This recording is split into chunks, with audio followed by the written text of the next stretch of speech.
¿Qué tal, gente? ¿Cómo estamos con Mozart de uno de los Beatles? Esta introducción, la letra muy triste, ¿no? Nos lleva a... Es una de las tantas cuestiones que se presentan en la clínica, ¿verdad? De el niño emperador, ¿no? Este síndrome del niño que es incontrolable, ¿no? Rabieta, se empuja, pega en el jardín, y se vuelve dominante, reta a los padres, así se impone, es una lucha de voluntad, digamos, quiero esto, y entonces parece ser que eh, entender por qué el chico es así, digamos, cuál es la posición del chico en el deseo de ambos, podría decir, el fantasma de la madre, el niño síntoma del vínculo, me gusta más esta parte que nos habla Lauren en uno de sus libros, es un lacaniano. Eh,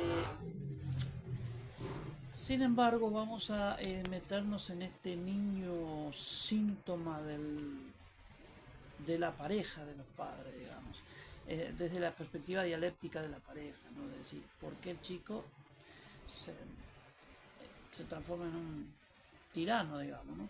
Y muchas veces sucede en casos de divorcios difíciles, que digamos que el chico se queda en la casa con la madre,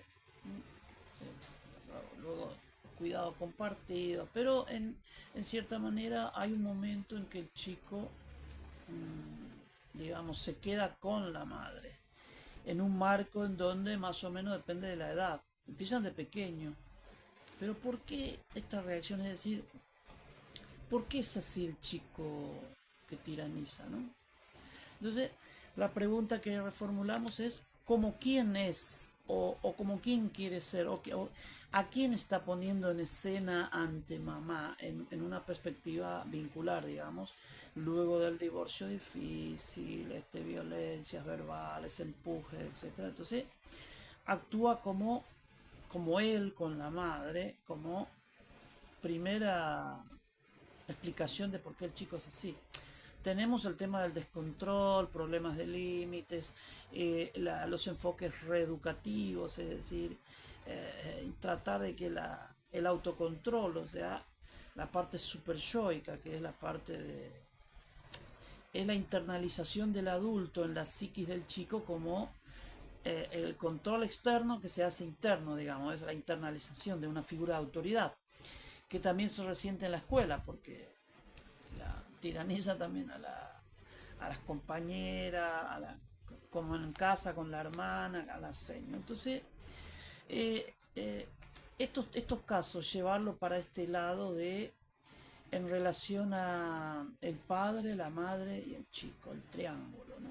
Está pasando cosas ahí, ¿no? Divorcios, y en los divorcios suceden cosas como alejamiento del padre, ¿no? Y esto ya tiene su peso en la psiquis del chico, que está en un momento de apoyo externo, es decir, el padre es el... Hay una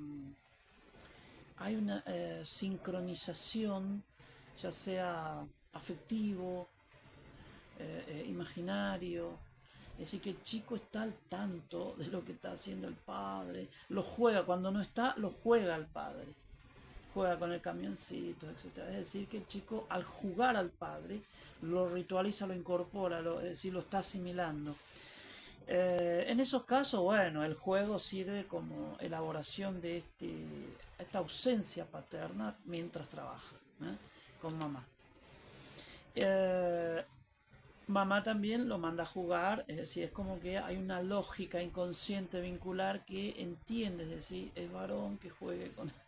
Algún día va a salir a trabajar. Bueno, y Entonces trabajamos esta identificación al padre, digamos, es decir, cómo venía y cómo se llevaban. Podemos trabajar estas cosas, ¿no? Para indagar un poquitito, pero necesitamos saber para ubicar el síntoma, es decir, por qué pega, por ejemplo. ¿Sí? Porque fue un divorcio difícil y a lo mejor hubo empujones, cachetazos. Entonces el chico, en un formato, en una versión infantil del padre, en relación a la madre, pone en escena eso, es decir, que la madre se separó del palo, pero le quedó la astilla, el pequeño tirano, que es la tiraniza, digamos. Esto es lo que podemos decir desde este modelo de dialéctica de pareja, de dinámica de pareja, de familia dividida, de idiomas de género que yo, es decir, el marco teórico que vengo desarrollando. Eh, entonces, ubicar al chico en este circuito, articularlo al deseo materno sin duda que para la madre el chico es el niño fálico, digamos, que la completa, pero en este sentido eh, el chico incluso puede sentir como angustia todo eso, porque ¿cómo es que va a querer a un ausente? Es decir, el chico es la ausencia allí porque está en el lugar del que no está, el padre, descalificado además, criticado, entonces todo eso que la madre objeta al padre, el chico la capta, en cierta manera lo vive, lo siente. ¿eh? Y por este motivo entonces entender la dinámica del pequeño con mamá y papá allá lejos, en el marco de un divorcio es muy importante para entender al niño emperador, porque no es que de repente es un chico que vio una película y se descontroló, es un problema de autocontrol grave, de límites, entonces ya está. Hay que ver, hay que entender el proceso, ¿no? Entonces, los clásicos problemas del límite, ¿no? Que sabemos que hay algo de eso, pero ¿cómo se adquiere el límite? Es decir, ¿cómo el chico logra subjetivarse a partir del papá en relación a la mamá? Miremos un poquitito este circuito. El chico observa al padre querer a mamá, y él también se mediatiza con mamá a través del padre. Es decir, yo, la astilla, quiero a mamá como el palo, mi padre quiere a mamá. Tienen modelos de identificación, es decir, acá ese es el mecanismo que se está jugando. Y entonces el chico, entonces en épocas en que papá y mamá estaban juntos, eh, eh, se mediatizaba con este modelo que accedía a mamá, en el plano del amor, besos, el plano erótico también, que los chicos hacen sus propias investigaciones sexuales infantiles. Por eso es que no hay que criminalizar hasta, hasta que bordean hasta que el inicio de la pubertad. Hasta ahí los chicos juegan, exploran, se besan. Son juegos sexuales infantiles exploratorios. Que ahora con el tema de eso, por eso puse la psicoesis para aclarar qué dice la ciencia de todo esto, porque se está denunciando por violador a chicos de 6 años, 7 años. Claro, para un poco. Bueno, entonces eh, el chico entonces está lleno, es decir, al menos tiene un rival que ante mamá. Toda esa rivalidad edípica, papá, mamá, él. Y el padre, sí, sin duda, es alguien que se entromete entre él y mamá. Mamá, recordemos que el chico se enamora, ama y desea a esta primera mujer de su vida, este primer amor de su vida, que lo erotiza, que lo afectiviza. Pero mamá también lo quiere en relación a que está articulado a papá, es decir, yo te quiero como quiero a tu padre, es decir, vos sos la miniatura. Esto es en un plano inconsciente, en el plano de las fantasías inconscientes, diría Freud o Melanie Klein, al plano fantasmático, diría Lacan, ¿no? ¿Lo dijo Lacan esto?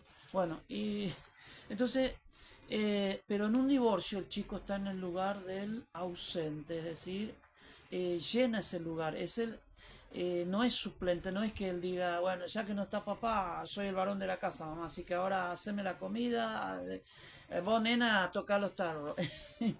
No, el chico lo actúa, lo siente, es decir, es el papá, es la astilla. Entonces, eh, esa incongruencia, es decir, siendo un niño que sea tirano, es que él está actuando como un adulto. Es al revés de un psicótico. Un psicótico es tan regresivo que escenifica pautas infantiles, juegos de palabras, fantasías, desvaríos, soliloquios, y entonces eso es lo que vemos como locura en lo psicótico. Acá es al revés, es decir, que el chico eh, pone en escena desde su mirada cómo lo ve al padre en relación a mamá. Entonces se vuelve dominante, se vuelve peleador como aquel. Entonces tenemos ahora el segundo round. Allá fue con mamá y papá, ahora es con las astilla. ¿Se entendió? O sea, esto sería la explicación en términos de dialéctica de pareja, es decir, papá, mamá y el chico. Que si te pones a ver el Edipo freudiano, sale, porque, ¿no? Bueno, entonces la madre se separó del grande, pero no del chico, digamos. Las madres se entienden mucho. Ay, vos sabés que sí, es que yo es como que siento que él se me quiere imponer, o sea, eh, me dice, ¿me escuchás? Y ese me escuchás es el padre cuando yo le reclamo que no me podés dar el 25%, no me alcanza. Tenés que darme. No, porque vos también tenés que poner, estar ahí. Entonces, eh, la astilla de un palo que actúa como el palo. Ahí está el problema, de que él no es astilla ahora, es el palo. Entonces, eso es lo que lleva a la desadaptación en la casa, de tiranizar, lucha de voluntades, o sea, como él veía, es él en su mundo es leal al padre, es decir, lo va asumiendo, va haciendo, hay una sincronización emocional, es una que va incorporando datas del padre, es como que se va subjetivando, es que el chico se subjetiva, la identificación es primero un formato humano, dice Lacan en el estadio del espejo, pero luego se va llenando sobre todo de este palo principal que es sobre todo el modelo del mundo de papá, su idioma, de cómo es él, lo que habla papá, lo que actúa, lo que siente, su punto de vista, es decir, que no es solamente a la imagen, cómo es con mamá, etcétera. Bien. Eh, Busca ser como el padre, como circuito de salida de la órbita materna, es decir, que sin duda que él sale de esa boca de cocodrilo, esa madre que lo reclama, que lo quiere, que a pesar de que te portas mal, mi hijo, me hace renegar tanto, yo no te entiendo qué es lo que quieres. Ay, mamá, no importa, bueno. Ese niño que colma el deseo, la falta materna, estamos hablando de la madre bien freudiana, eh, y gracias a el tercer término que es papá, el chico se orienta, es como papá con mamá también. Y aparece el rival, es decir, no, no, mamá es mío, vos no sos. Tocá los tarros, nene, vos. Entonces, esta dialéctica edípica es lo que después termina el chico identificándose con este rival, ¿viste? ¿Qué hace papá acá? ¿Qué hace? ¿Qué hace papá? Joder, bueno. Entonces, pero en este caso, esto está interrumpido. Se interrumpe, entonces esto también torna el comportamiento del chico menos empático, menos criterio de realidad. Es decir, el chico ya es dominado por esas escenas a que asistió. Entonces reacciona tanto contra la mamá que descalifica a papá y a él también, porque al descalificar a papá eh, está descalificando a la astilla también. El chico vive la proscripción paterna como una autoproscripción, es decir, adiós subjetivación.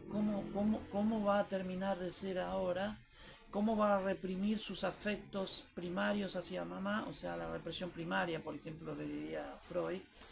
eh, que constituiría, por ejemplo, el plano del el mecanismo de represión, el inconsciente, preconsciente y la conciencia. Es decir, hay una seria dificultad acá. ¿Por qué? Porque papá no está en su lugar, es un padre periférico, dirían los sistémicos, que lo sacaron del círculo, está. Y el chico de su nivel de niño pasó a su nivel de adulto, es decir, ahora está en el lugar de papá, como intruso. Que él también, el niño incestuoso, niño edípico que se queda con mamá, pero se queda con mamá como papá, y los desvaríos de papá, o sea, todas esas escenas de discusiones, porque vos crees que, y sí, claro, por supuesto, miralo, pum, se tiran cosas, denuncia, vino la patrulla, es decir, con todas sus características. Miren lo que hay detrás del pequeño niño emperador, supuestamente, que para las cuestiones escolares, gabinete y todo, es un niño que no está percibiendo la norma. Es que la posibilidad para que se construya la norma, percibir la conciencia moral, es decir, el super yo, lo que está mal y lo que está bien, tiene que haber internalización de la ley paterna de una manera vinculada también al amor y la sexualidad. Yo creo que la ley, el amor y la sexualidad están articulados. Entonces él se descubre siendo como su ideal, es decir, cuando él se observa a partir de la luz de la mirada de su ideal, el padre, ese que te decía, hace esto, eso no, se internaliza como ley, como super yo, y la capacidad de autocontrol, controlar sus impulsos, etcétera, y poder entender a la seño y demás. Si todas estas operaciones de subjetivación que se da en el complejo de Edipo, quizás no Freud, que es este juego de apegos entre mamá, el niño y demás, es imposible que la ley, entonces tenemos el chico que en un momento de subjetivación imposible, porque en el momento en que él necesitaba que mamá le entregue al padre, dicen, esto es una vieja data en el psicoanálisis, de que quien entrega al chico al padre, el que deja entrar, abre la célula narcisista madre-niño, como decía un apunte de Carotí en la Universidad de La Plata, y, pero esto se interrumpe. Y aparece el chico que quedó atrapado en ese plano regresivo y tiránico con que él veía al padre. Entonces, tenemos que trabajar la salida de este circuito, es decir, la resolución de un Edipo ampliado, podría ser ampliado, es decir, papá allá, mamá acá, el nuevo chico que se trajo mamá. Entonces, porque esto es lo que le va a posibilitar al chico la construcción de una norma y poder percibirla y someterse a una ley, es decir, terminar de ser como papá que se interrumpió. Papá no está ahora, está proscrito, está descalificado y todo eso es peor porque al descalificar, al invalidar, este proceso de invalidación del padre, que muchos no algunos colegios, universidades rechazan el síndrome de alienación parental en divorcios. Bueno, supongamos que no existe.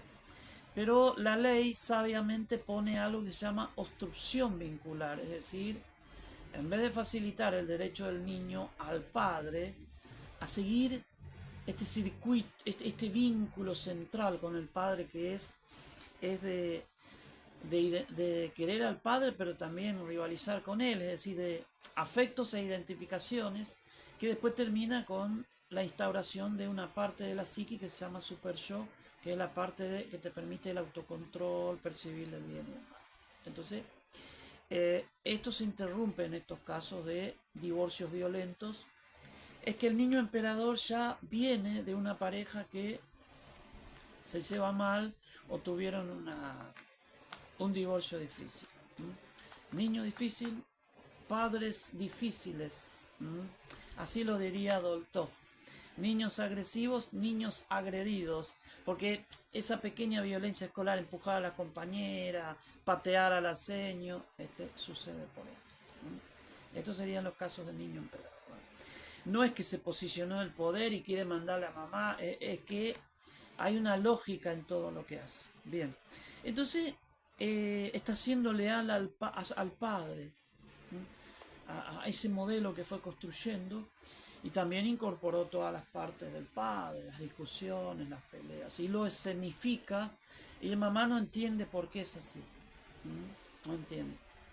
Eh, bueno, acá es donde podríamos acudir a los auxiliares, pero solamente para nutrir al chico de elementos imaginarios, porque luego, cuando logremos que el padre sea reinstalado en este triángulo y no sea proscrito por la madre, vamos a ver que el chico ahí de vuelta se descubre diferente cuando el papá, mirá, mamá dice que te estás enojando. Sí. Vos viste que cuando nosotros nos peleamos con mamá, mamá me tiró el plato, sí, sí, también te tiró la olla. Claro, vete, y no pudimos comer. Yo tenía una gana de comer ese arroz.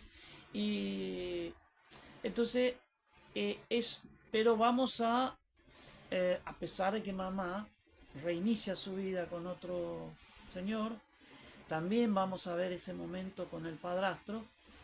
Y, y a ver si reinstalamos al chico en este circuito de subjetivación que es esto de papá y mamá, que justo cuando él estaba ahí sucedió la separación. Esto también puede pasar en chicos latentes, de chicos de 6 a 12 años, ¿no? Yo en este caso estoy hablando de chicos pequeños, pero incluso en la metamorfosis de la pubertad, o sea, chicos adolescentes que de repente, cuando iban a hacer un cierre parcial, porque siempre está la apertura del deseo, la búsqueda, eh, los padres se separan. Cuando él más lo necesitaba, se le derrumba. Es que el mundo del chico era papá y mamá articulados. Se rompió eso, él quedó ahí en el medio.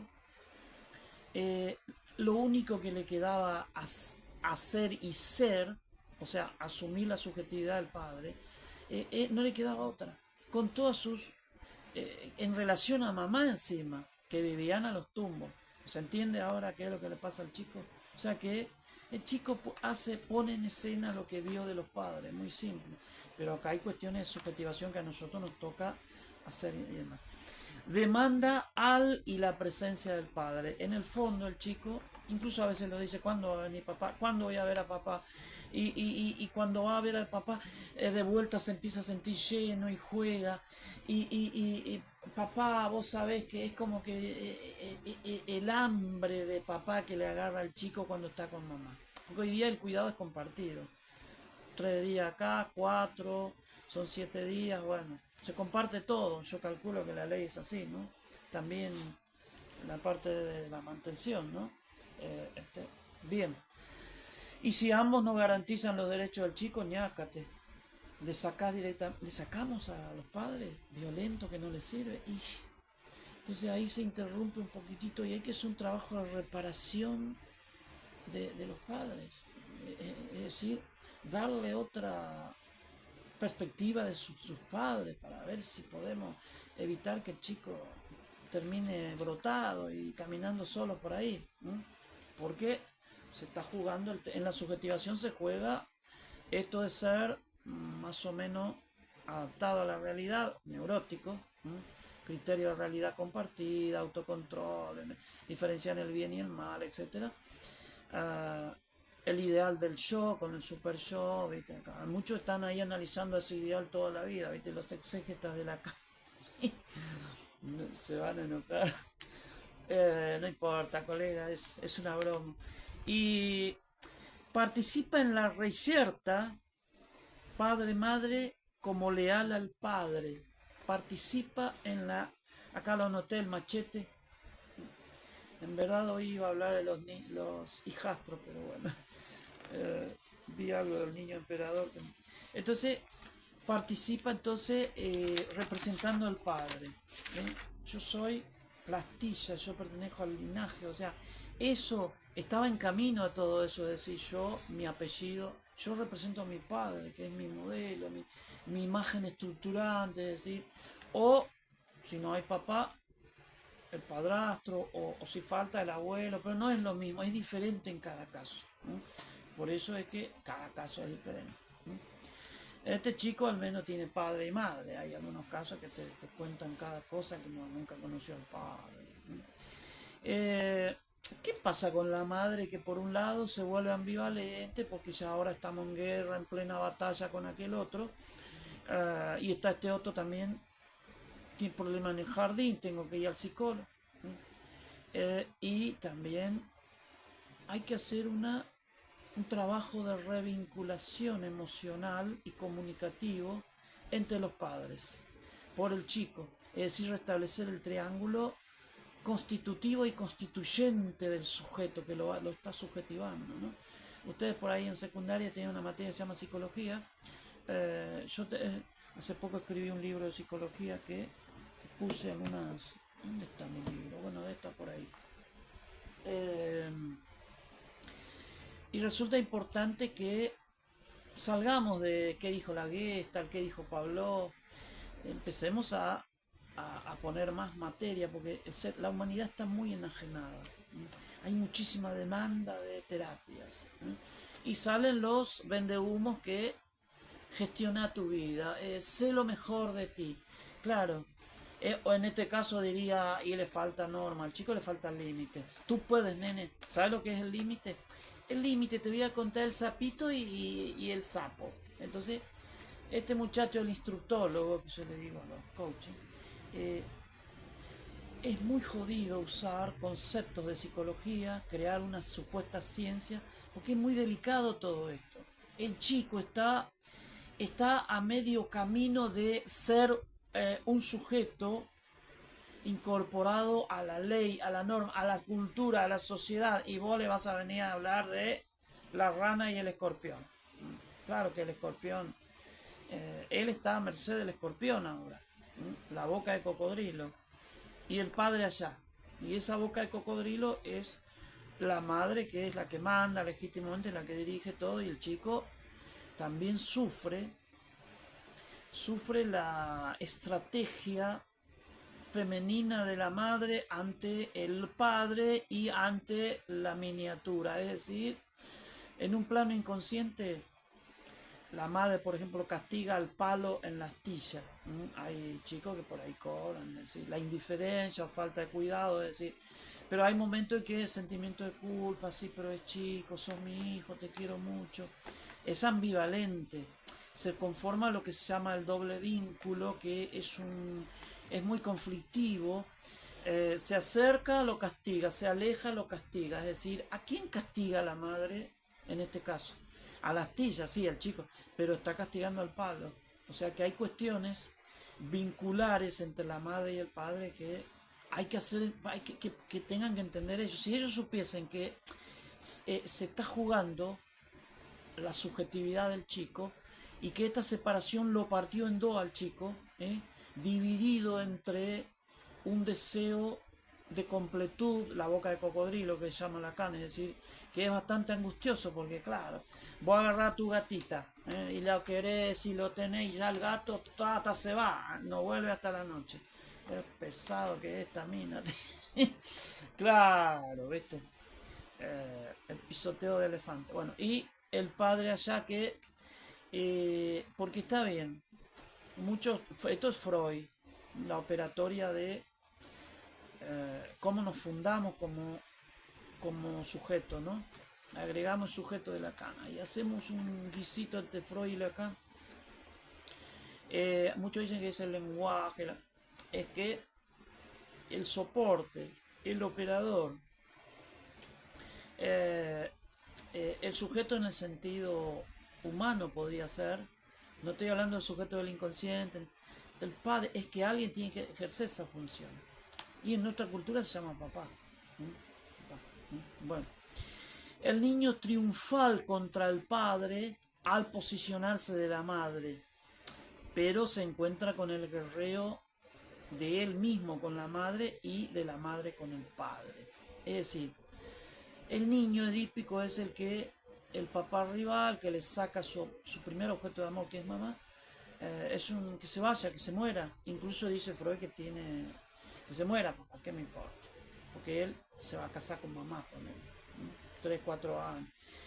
Pero ahí es donde eh, cae víctima de eh, que él también, en un plano inconsciente para la madre, es la astilla de un hombre, es decir, es un hombrecito. Entonces, eh, por eso es esta ambivalencia, este doble vínculo de no te quiero, me culpo, es decir, si te acercás, te alejo, y si te alejaste, te reto, haces lo que haces, terminás llorando, es decir, empieza todo una suerte de desplazamiento y proyección sobre el chico de la bronca que hay con aquel. Desplazamiento y proyección. Y si se entera que el papá reinició su vida, que va a pasar como el síndrome de Jason, de Medea, de Eurípides. Jason se pronuncia, ¿no? Tengo que hablar con los colegas de literatura a ver cómo se pronuncia. Se atrevió a ir con la otra y entonces Medea, mujer brava, Lacan lo pone como la loca de la república, es decir, la más jodida de todas, la mujer es implacable, dice.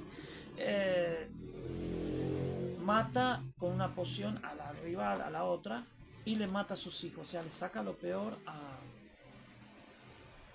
Jasón. Y esa dialéctica entre la madre y el ex y el chico, mira, lo vas a ver si pagas ahora. Claro, a veces se hace un reduccionismo económico cuando es que no, lo que aquí hay que cumplirle al chico no solo sus derechos económicos, sobre todo sus derechos afectivos, donde se cuida la identidad, el derecho a la identidad. Él, bueno, si no tiene los 40.000 ahora, no vas a verlo.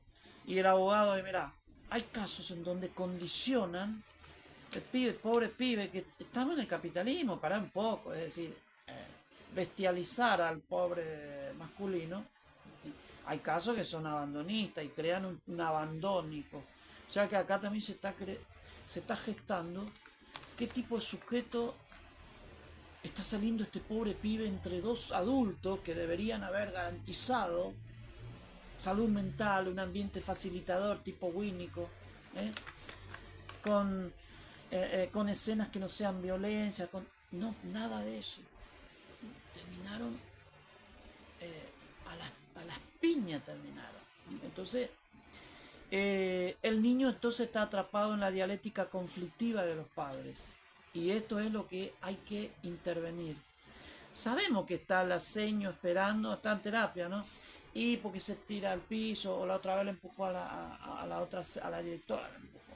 Porque la directora le dijo, si vos, nene, vieron esa directora que está bueno, esa, porque en algunos casos le da resultado, porque cada chico es diferente, ¿no? Si no te portás bien, yo tengo ahí el hombre de la bolsa, ¿sabe quién es? Tráelo al hombre de la bolsa. Claro, estos pibes de ahora son... Bueno, vamos a hacer otro video.